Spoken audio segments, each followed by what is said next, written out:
it's easier to see the picture just by looking at the sign. Yeah, that's the best thing to do. Yeah. This time of day. Because the rest is pretty hard to see. Yeah, through. the sun's shining directly on it. Yeah. Anyway. So it's somewhere around 1866. So that would have been something like 16 years before my granddad was born. Mm. Man, they took on the Gros Ventre and Tree. Huh. So they figure it's the late 1800s when it was carved. Huh.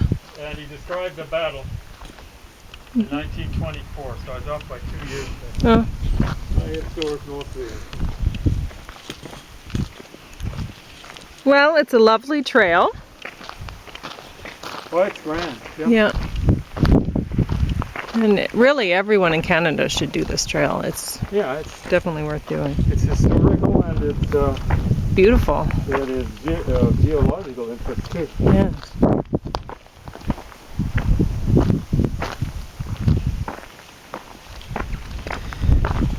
Anyway, we were hearing some interesting things on the CBC on the way here. Yeah. And the first thing we listened to was about an African American cowboy. Brad Ware. I've known him about 50 years maybe. And there was news from Matt Galloway though. Yeah. Where he saw the movie. Something. I don't know. I wasn't paying attention to that sort of thing. But honestly, what I noticed was the woman who was talking about this cowboy was,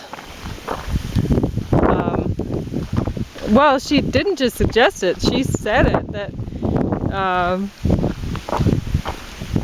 African American cowboys were being erased from history. Canadian history. And it's, you know, it's funny because the fact that she knows about this African American cowboy at all, which, I mean, really, who was he? Just some nobody cowboy. Just happened to be African American. Yeah. So, and the fact that she knows about him at all shows that just the opposite, that people are trying to make African Americans more present in cowboy history or something. It's kind of yeah. And we've got yeah. blow this guy up to the sky. Yeah. Yeah, what cowboys? They're all nobodies. You know. And then we had somebody, like, honestly, every cowboy who came into, who immigrated or settled or colonized Alberta. Like you know, when you use settler, that is a loaded word nowadays, and maybe it should be. Yeah. You know, they were colonizers too. Exactly. And they didn't have any more right to be here.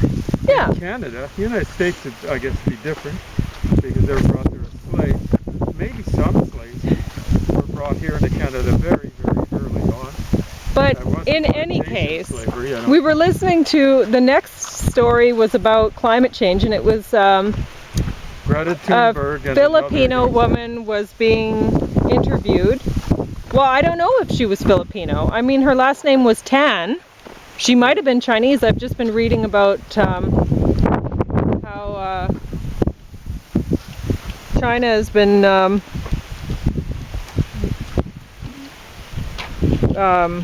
releasing people, I don't know, colonizing various areas, just dumping people into areas. And well, they've been colonizing for centuries, really. Yeah. And anyway, so I don't know if she's Filipino at all. But anyway, she was interviewed on the CBC, and she was talking about climate change, climate crisis, and the native people of or at least one native person that she was talking to in the Philippines that was, anyway, she's trying to identify with this native person, which is just totally offensive all on its own. I mean, even if she isn't Chinese, yeah, she's majority Filipino or Filipino. yeah, she was saying, yeah, we all face what natives face. Come on, you know, like take a pill. Natives have to face climate change or climate crisis and their own crisis. So yeah, that is shameful. Well, honestly, especially since what's the main problem with the main issue with cause of climate crisis is overpopulation. We're going to have to go off the trail for a while. According to the Indigenous, not according to us. And So they sold me to a what's the Philippine birth rate? Do you know offhand? It would be higher than it should be. So it's a strongly Catholic country, except in the south where it's Muslim. Both areas would have big bad troubles with population growth, I'm afraid. So I'm not picking on any particular ethnic group So, or anything like that. Honestly, I'm really tired of listening to young Misguided. yeah. Because they've been misguided by whole lefties or even whole liberals. And right now, the most, the only issue for climate, anybody who is worried about climate change or the environment at all, is COVID. COVID is a desperately bad situation, right? I mean, right now, James is wearing his mask and his gloves so that he can go out. There are places where people will be using their hands. Exactly. And a lot of people are just, the fact that people are out protesting means that doctors in the hospitals are going to have to use more gloves and more, you know, so honestly, I was just thinking about how you told me a story once about playing Fritz Nooners with somebody, and somebody we had both worked with, and he did not work well with others. He was not a team player, and there was no teaching him ever. Anyway, yes, and so you were playing on a team sport with him, and finally you and some of the other people said, go play on the... Okay. It was just me, called this one. Go play on the other team. We will do better. Yeah. Yes. So they had a two-man advantage. And there weren't that many players out there because it was floor hockey. Yeah. But just working with him, I mean, trying to work with him in any kind of capacity, it really was a disadvantage. I've worked with people before that were doing the job on my own would take an afternoon, and doing it with two other people took literally 2 days, and we didn't get done. So it's easier a lot of the time for me to just work on my own to get the job done than have to work with whoever some poor management person has selected to... How that guy ever got a job with the city? Make me babysit. Was the city program. But actually wasn't we might as well mention it was part. Oh, okay. So in any case, it doesn't matter. My point, when I'm listening to all of these young climate crisis people and other activists who, I mean, one would think that they're well-meaning if they're environmental, but legitimate beasts. Yes. They've been told the solutions are non-solutions, that they've been told, and the lining up of issues is wrong. You know, you got to take care of first issues first. Yes, but honestly, the young people that are interested in environmentalism at all, that's great that they're interested in environmentalism. Absolutely. Sit down and read. That's all you need to do for the first little while. Just please, I mean, it's COVID time. It's a great time to stay home and read and learn. Because honestly, when you're don't just amplify the stuff that you've heard already. So easy to do that on the internet.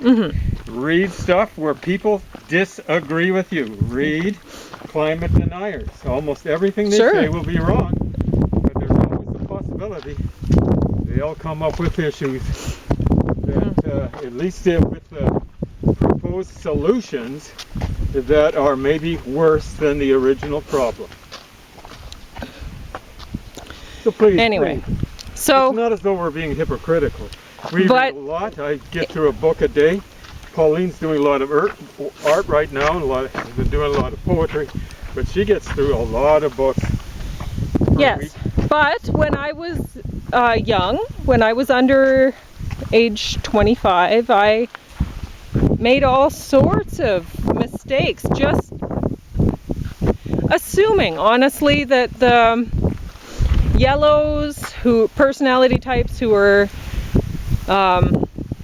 tend to lead these sort of activist groups and movements, you know, in very wrong directions, were actually right and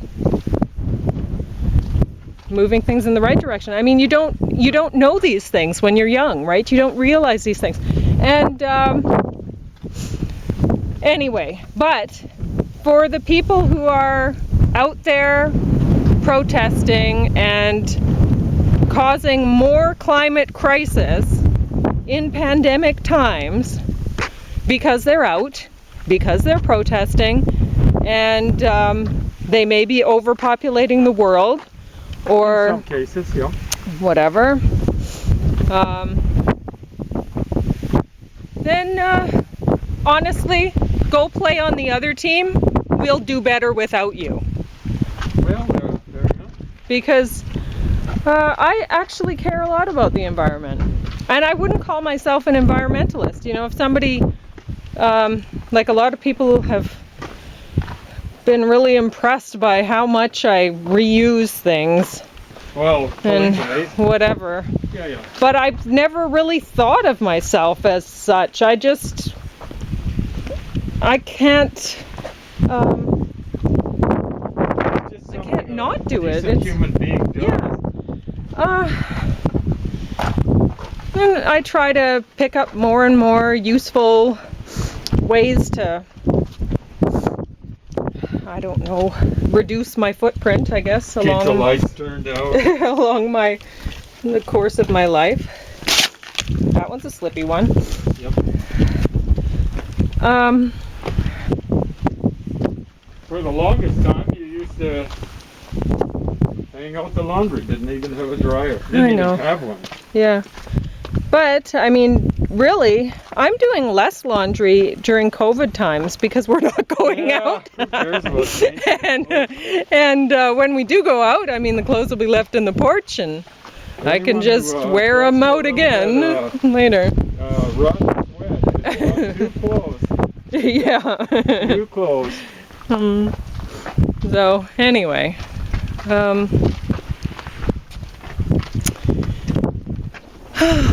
Now, there are such people out there. Surprise, surprise. Yeah. There's way too many of them, frankly. Yeah. I'm not looking at population control for them, but I'm looking for them to control their basic, brutal instincts. But, wow, that's a pretty scene, isn't it? Yeah, that's right. Nice framing. Yeah, lovely. So, anyway, we were listening to, or watching Orange is the New Black, and the other day, and I was I'm reminded of those shows while listening to the stuff today and talking about these issues. And there was a fancy apartment for a charity fundraiser that was in the show, and Piper, the main character, was dating this woman, and then she was thinking about going into fundraising also. And I was just reading a book, I'll talk about it probably tomorrow or something like that, about fundraising things. And well, it was mentioned in the book anyway. It wasn't about climate crisis, but I'll probably mention that anyway. And the people involved are not necessarily environmentalists at all, as far as I can tell. The people who are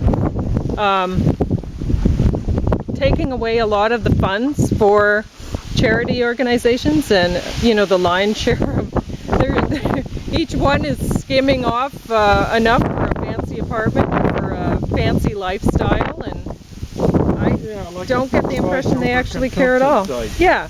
If someone was taking, I don't know if it was the director, that'd be my first. I think we should have went that way. Yeah, I'm going to go that way. Yes, because this is not the way to go. $4,000 according to the newspaper.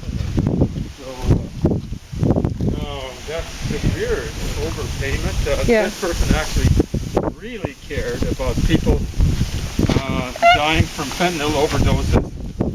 They might have been doing an Albert Schweitzer. I don't require that of people, but I think Albert Schweitzer's others were free. But they were talking about microloan program in that show also, Oh, yeah. where ex-cons set up, like it's programmed for ex-cons, and it's set up by a woman who'd done time for tax evasion, and who wrote a book. She's an author, and she sexually harasses her employee, her male employee. And it's funny, you've talked about before how if, like with sexism and stuff like that, or racism, or any of the issues that, if you flip it around, then if, say, a woman says something that, would be totally considered sexist if a man said it, then it's still sexist, and people don't really see things like that as such. But anyway. Oh, was that who said it?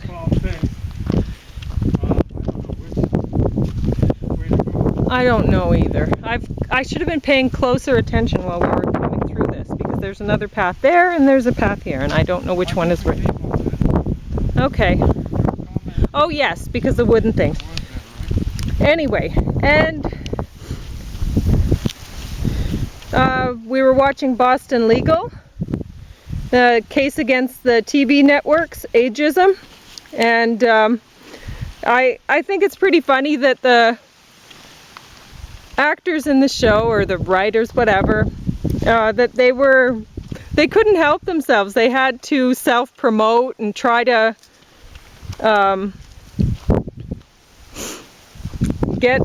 shame networks into giving them jobs, even because they're older or whatever. I don't know. But the thing is, I was reminded of a friend who, he's about 75 or something, and he told me once that he still he thinks of himself as being 45. He definitely doesn't think of himself as being 75, and a lot of older people, I know it happens to me even when I'm looking in the mirror and I go, wow, who is that old woman, sort of thing, like you just don't realize when you start getting older, you don't see yourself as that, right? And it happens to everybody anyway. And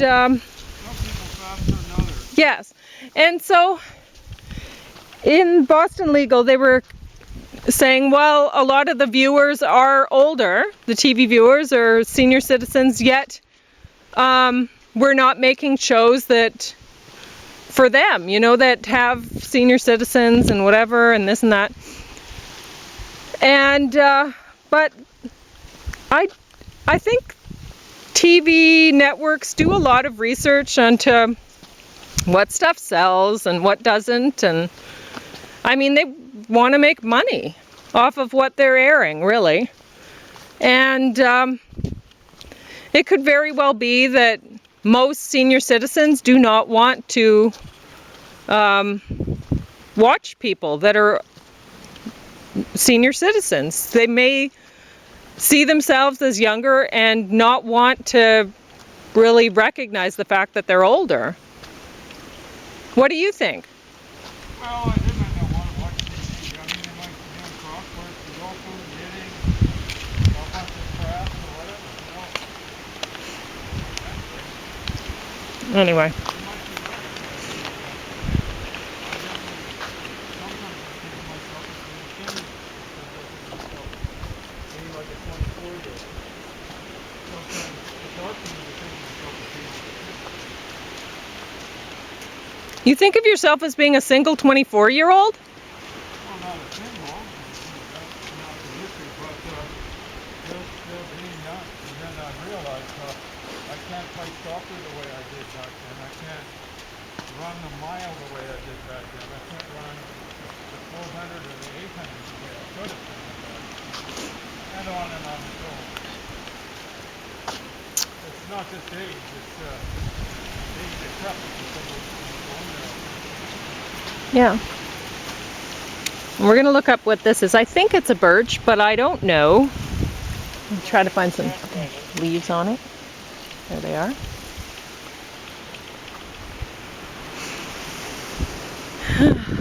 But anyway, we were wanting to happen upon a rattlesnake on the path and film it for people, but maybe all my chattering has kept them away. Oh, I think it would. Oh well. I think that's just the wind in there, but You end up seeing all the snakes and... I heard something in there. Oh. No. I don't see anything. 6 snakes this year. 6 of them, eh? Either the only one or the first one to run across them. Mm-hmm. Sometimes almost literally. Yep. So you see 3 of them, but each case you were behind me. Yeah.